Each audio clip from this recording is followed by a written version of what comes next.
Since the first moment I hit the throttle and felt all 266 pound-feet of torque instantly break the front tires loose, I've wanted a chance to really cane the 2017 Chevy Bolt EV like any other hot hatch. Despite Chevy's best attempts to market the Bolt EV as a crossover, it's really a hatchback. A good one, too.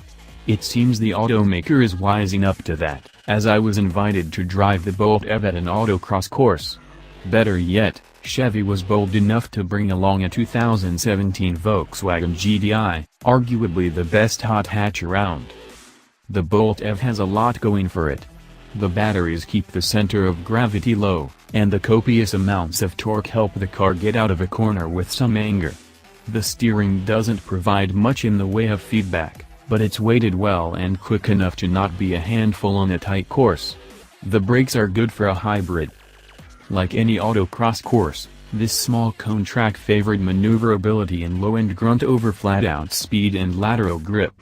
Still, Chevy saw fit to equip the Bolt EV with summer tires, though a slight drizzle on the day of the event negated much of the benefit. The tires only spun for maybe 10 feet on a hard launch, compared to 15 feet on the stock low-rolling resistant tires. Turn-in was better, and lap times were slightly quicker with the sticky rubber. The Bolt EV was seriously fun, and not just for an EV. There were parts of the autocross course where the car really outshined the GTI, though the latter usually ended up with quicker lap times. The Chevy's torque really helped, and the short runs between cones meant that it never really ran out of breath. Body roll was minimal, and the regenerative brakes were surprisingly capable. With enough effort, there was some mild lift-off over steer. The strangest thing about the entire experience was the lack of engine noise.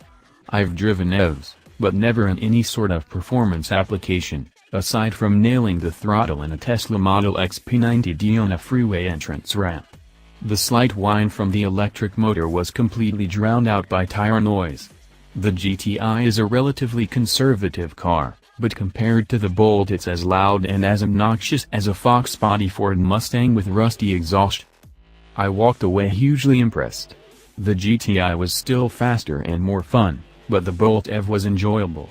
Now we just need to convince Chevrolet Performance that a Bolt SS is worth the trouble.